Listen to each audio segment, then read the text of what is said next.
ሰላም ጤና ይስጥልን የአቬር ሚዲያ ተመልካቾች፣ የሀገር ውስጥና የውጭ አዳዲስና ትኩስ መረጃዎችን ይዘን ቀርበናል። እንደተለመደው አብራችሁን ቆይታ እንድታደርጉ በአክብሮት እንጋብዛለን። የሀገር ውስጥ መረጃዎችን ስንመለከት የትግራይ አዲስ አስተዳደር በአዲስ አበባ እየተቋቋመ መሆኑ ተነገረም። አዲስ አበባ የከተሙት የህወሓት ተቃዋሚዎች ጄኔራሎችና ፖለቲከኞች የትግራይን ጊዜያዊ አስተዳደር ለመረከብ እየተዘጋጁ መሆኑ ተነግሯል። በእነ ጄኔራል ጻድቃን የሚመራው ስብስብ ወደ ትግራይ ሰብሮ ለመግባት አፋር የመሸገውን ሀራ መሬት ወይም የትግራይ ሰላም ኃይል ወታደራዊ ክንፍ ማድረጉን መረጃዎች ጠቁመዋል። አዲስ አበባ የተደራጀው ኃይል ፖለቲካዊና ወታደራዊ ክንፉን በማጠናከር ወደ ትግራይ መግባትና የህወሓትን ስርዓት ለማስወገድ ዋነኛ ዓላማው አድርጎ እየተንቀሳቀሰ ነው ተብሏል። ስብስቡን በዋናነት የሚመሩት ጄኔራል ጻድቃን ገብረትንሳኤ፣ ብርጋዴር ጄኔራል ገብረ እግዚአብሔር በየነ፣ ወዲ አንጥሩ፣ ሜጀር ጄኔራል አበበ ተክለ ሃይማኖት ጆቤ፣ ኢንጂነር አሰፋ አብርሃና ጄኔራል ተክላይ አሸብር ወዲ አሸብር ናቸው ተብሏል። በተራዘመ መፈንቅለ አስተዳደር ወደ አዲስ አበባ የተሸሸጉት ጌታቸው ረዳን የተኩት የጊዜያዊ አስተዳደሩ ፕሬዝዳንት ጄኔራል ታደሰ ወረደ የስልጣን ጊዜያቸው ተገባዷል። 2 ሳምንት የስልጣን እድሜ የቀራቸው የጄኔራል ታደሰ ወረደን አስተዳደር ለመረከብ ተዘጋጅቷል የተባለው ኃይል ከወዲሁ ምክር ቤት እያቋቋመ ነው ተብሏል።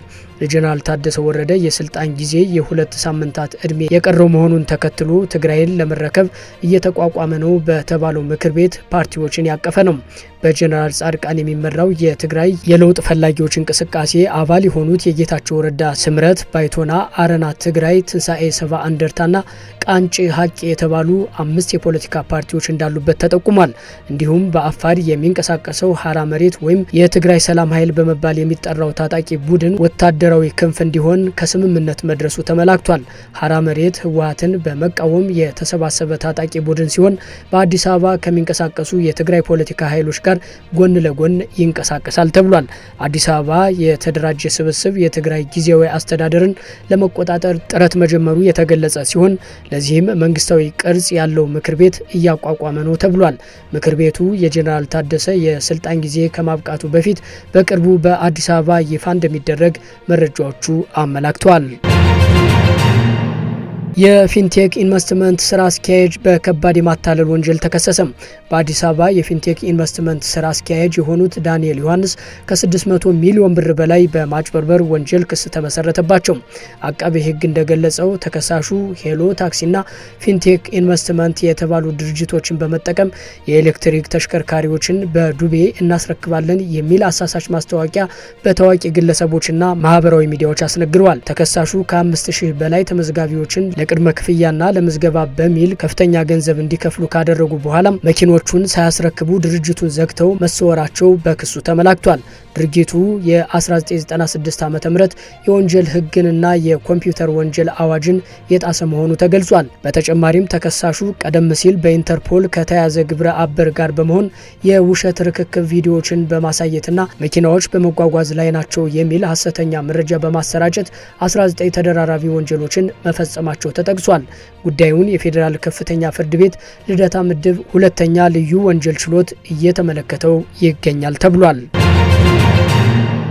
የኢትዮጵያ ፌዴራል መንግስት በትግራይ ክልል የሚገኙ የመከላከያ ሰራዊት ካምፖችን ለመቆጣጠር ሰራዊቱን ወደ ክልሉ እንደሚያሰማራ ለክልሉ አመራሮች ማሳወቁ እጅግ መነጋገሪያ ሆኗል። ይህ የፌዴራል መንግስቱ እንቅስቃሴ በአፍሪካ ቀንድ ላይ ከፍተኛ የፖለቲካና የጸጥታ ለውጥ ሊያስከትል እንደሚችል በዘገባው ተንትኗል። ይሁን እንጂ የፌዴራል መንግስቱ ሰራዊቱን ወደ ትግራይ የማስገባት ፍላጎት እንዳለው ለክልሉ አመራሮች ቢያሳውቅም የክልሉ አመራሮች ፈቃደኛ አልሆኑም ተብሏል። የትግራይ ክልል ምክትል ርዕሰ መስተዳድር አቶ አማኑኤል አሰፋ ግን ይህንን መረጃ ከሪዮት ሚዲያ ጋር በነበራቸው ቆይታ አስተባብለው እንደነበረ ይታወሳል። እስካሁን ድረስ ከፌዴራል መንግስቱ የቀረበ ምንም አይነት ጥያቄ የለም ሲሉ በግልጽ ተናግረው ነበር መባሉ ነው የተገለጸው። ዘገባው አያይዞም የፌዴራል መንግስቱና በትግራይ ክልል የሚንቀሳቀሱ የፖለቲካ ኃይሎች በትብብር በመስራት የክልሉን የጸጥታ ሁኔታ ለማረጋጋትና የጊዜያዊ አስተዳደሩን ስራ ለማጠናከር ጥረት ሊያደርጉ እንደሚችሉ ጠቁሟል። የጸጥታ ስራውን በዋናነት የትግራይ ሰላማዊ ኃይሎች እንዲረከቡ የሚደረግበት ሁኔታም በትንታኔው ተመላክቷል። ይህ በእንዲህ እንዳለ በትግራይ ወጣቶች ዘንድ አዲስ አበባን ጨምሮ ወደ ተለያዩ አካባቢዎች የመሰደድ ሁኔታ መታየቱ በህዝቡ ዘንድ የጦርነት ፍላጎት አለመኖሩ ወይም ከሂደቱ ራስን የማግለል ዝንባሌ እንዳለ ተገልጿል ነው የተባለው።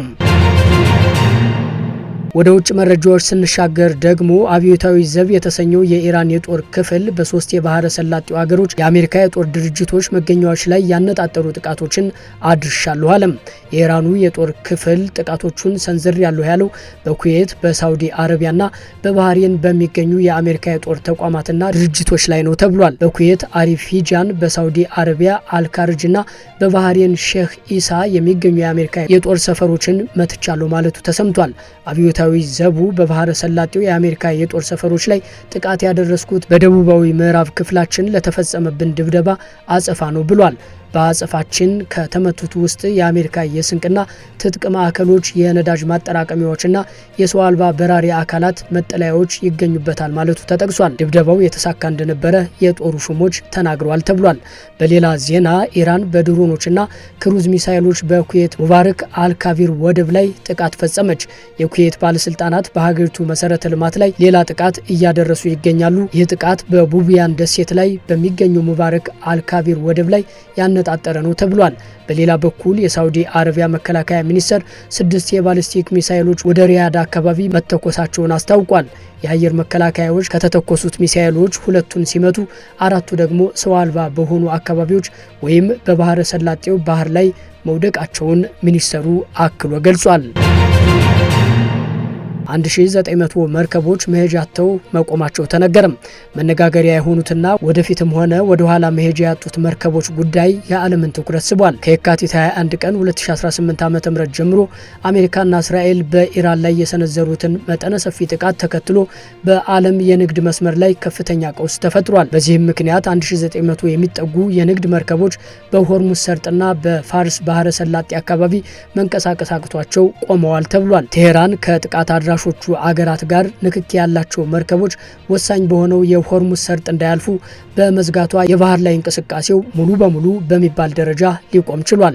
መንቀሳቀሻ አጥተው ከቆሙት መርከቦች መካከል የነዳጅ ጫኝ፣ የኬሚካልና የንግድ ዕቃዎች የያዙ ግዙፍ መርከቦች ይገኙበታል ተብሏል። ይህም በዓለም አቀፍ የነዳጅ ዋጋና የአቅርቦት ሰንሰለት ላይ ከፍተኛ ተጽዕኖ እያሳደረ ይገኛል መባሉ ነው የተነገረው። እስራኤል በኢራን ዋና ከተማ ቴሄራን ወታደራዊ ኢላማዎች ባለቻቸው ላይ ጥቃት መፈጸሟን የሀገሪቱ የመከላከያ ሰራዊት አስታወቀም። ፕሬዝዳንት ዶናልድ ትራምፕ ኢራን የሆርሙዝን የባህር ሰርጥ ካልከፈተች የኃይል መሰረተ ልማቶቿ ላይ ብርቱ ጥቃት እንደሚፈጽሙ የሰጡትን ቀነ ገደብ ለሁለተኛ ጊዜ እንዲራዘም ባደረጉበት በአሁኑ ወቅት እስራኤል በኢራን ላይ የተናጠል ጥቃቷን መቀጠሏን ለማወቅ ተችሏል። በዚሁ መሰረት በቴሄራን የሚገኘውን ባሊስቲክ ሚሳኤልና ሌሎች የጦር መሳሪያዎች ማምረቻ መደብደቧን አስታውቃል። ከዚህ በተጨማሪም በምዕራባዊ የኢራን ግዛት የሚገኘውን የጦር መሳሪያ ማከማቻ መጋዘን ላይም ጥቃት መፈጸሟን የእስራኤል ጦር ገልጿል። የአሜሪካው ፕሬዝዳንት ዶናልድ ትራምፕ ኢራን በሰላሙ ጉዳይ ያለ አንዳች ማንገራገር ካልተስማማች ከእስካሁኑም የከፋ ከባድ ድብደባ ይጠብቃታል ሲሉ መዛታቸው ተነገረም። ትራምፕ ቀደም ሲል ከኢራን ሹሞች ጋር ገንቢ ንግግር እያከናወኑ መሆኑን ሲናገሩ መሰንበታቸው ተነግሯል። የኢራን ሹሞችም ከአሜሪካ ጋር አንዳችም ንግግር አላደረግንም፣ ማድረግም አንፈልግም እያሉ ነው። ትራምፕ በበኩላቸው የኢራን ባለስልጣናት ንግግር እያደረግን ነው ማለትን ፈርተዋል ብለዋል። አሜሪካ ለጦርነቱ ማብቃት የተሰናዳ ነው የተባለ ባለ 15 ነጥቦች እቅድ በፓኪስታን በኩል ለኢራን መላኳ መነጋገሪያ ሆኖ ሰንብቷል። የኢራኑ የውጭ ጉዳይ ሚኒስትር አባስ አራግቺ አገራቸው በአሜሪካ ባለ 15 ነጥቦች እቅድ በጭራሽ እንደማትስማማ ቀደም ሲል ተናግረዋል። እንደሚባለው የአሜሪካ ባለ 15 ነጥቦች እቅድ ኢራን የኒውክሌር ተቋማቷን ሁሉ ከጥቅም ውጭ እንድታደርግ ይጠይቃል። ከእንግዲህም በማንኛውም ደረጃ ዩራኒየም የተሰኘውን ንጥረ ነገር እንዳታብላላ ይከላከላል። በሌላ ዜና የአሜሪካ ፕሬዝዳንት ዶናልድ ትራምፕ የኢራንን የኤሌክትሪክ አውታሮች ለመምታት አለኝ ያሉትን እቅድ ስራ ላይ ማዋያውን ጊዜ በተጨማሪ 10 ቀናት አራዝም ያለው ብለዋል። ትራምፕ በቅድሚያ ለኢራን የ48 ሰዓት ማስጠንቀቂያ ሰጥተው ነበር። ከዚያም ለተጨማሪ 5 ቀናት አራዝመውት እንደነበረ አልጀዚራ አስታውሷል። ይህ ለሶስተኛ ጊዜ የተሰጠ ማስጠንቀቂያ እንደሆነም ነው የተነገረው። ትራምፕ አሁን ደግሞ የኢራን የኤሌክትሪክ ማመንጫዎችን በሙሉ ለማውደም የነበራቸውን እቅድ በተጨማሪ 10 ቀናት ማራዘማቸው ተሰምቷል። የአሜሪካው ፕሬዝዳንት የጊዜ ገደብ ማራዘሚያ አድርጊያለሁ ያሉት ከኢራን ጋር የሚካሄደውን ንግግር መልካም እርምጃ እየታየበት መሆኑን በመጥቀስ ነው። የኢራን ሹሞች ግን አንዱ ከሌላው እየተከታተሉ ከአሜሪካ ጋር የተደረገ አንዳችም ንግግር የለም በማለት ላይ ይገኛሉ። ትራምፕ ከኢራን ሹሞች ጋር እየተነጋገርን ነው ማለታቸው አሁንም አሁንም በውዥንብር እንደተሞላ ነው። የአሜሪካው ፕሬዝዳንት የኢራንን የኤሌክትሪክ አውታሮች ለማውደም የዛቱት አገሪቱ ዘግተዋለች የተባለውን የሆርሙዝ የባህር መተላለፊያ ሰርጥ ያለ አንዳች እክል እንድትከፍት ለማስገደድ እንደሆነ ሲነገር ቆይቷል። የየመን ሁቲዎች ንቅናቄ አስፈላጊ ሆኖ ከተገኘ በኢራኑ ጦርነት በቴሄራን ደጋፊነት እገባበታለሁ ማለቱ ተሰማም። የንቅናቄው መሪ አብዱል ማሊክ አልሁቲ በኢራኑ ጦርነት ጉዳይ ገለልተኞች አይደለንም ሲሉ መናገራቸው ተሰምቷል። የሁቲዎቹ መሪ ኢራንን በጦር እንደሚያግዙ ሲናገሩ የትናንቱ የመጀመሪያው አይደለም ተብሏል። ሆኖም ሁቲዎች ከንግግር ያለፈ ለኢራን በአሁኑ ጦርነት ያደረጉት አንዳችም የጦር ድጋፍ እንደሌለ ተጠቅሷል። በእስራኤል የጋዛ ዘመቻ ወቅት ሁቲዎች በእስራኤል ላይ የሚሳኤልና የድሮን ጥቃት ሲሰነዝሩ ቆይተዋል። በቀይ ባህርም የእስራኤል ወዳጆች ናቸው ያሏቸው መርከቦች እንዳይተላለፉ ኢላማቸው አድርገዋቸው ነበር። ሁቲዎቹ የኢራን ሁነኛ የፖለቲካና የጦር አጋሮች መሆናቸው ይነገራል። የተባበሩት አረብ ኤምሬትስ ኔቶ ሊያደርገው ያልቻለውን እርምጃ መውሰዷ ተነገረም። አቡዳቢ የሆርሙዝ የደህንነት ኃይል አካል በመሆን የራሷን የባህር ኃይል እንደምታሰማራ ለአጋሮቿ ያስታወቀች ሲሆን በደርዘን የሚቆጠሩ ሀገራትም ይህንን ጥምረት እንዲቀላቀሉ ግፊት እያደረገች ነው። በተጨማሪም ኤምሬትስ ከባህሬን ጋር በመሆን የተባበሩት መንግስታት ድርጅት የጸጥታው ምክር ቤት የውሳኔ ሀሳብ እያረቀቀች ቢሆንም ሩሲያና ቻይና ውሳኔውን ውድቅ ሊያደርጉት እንደሚችሉ ይጠበቃል።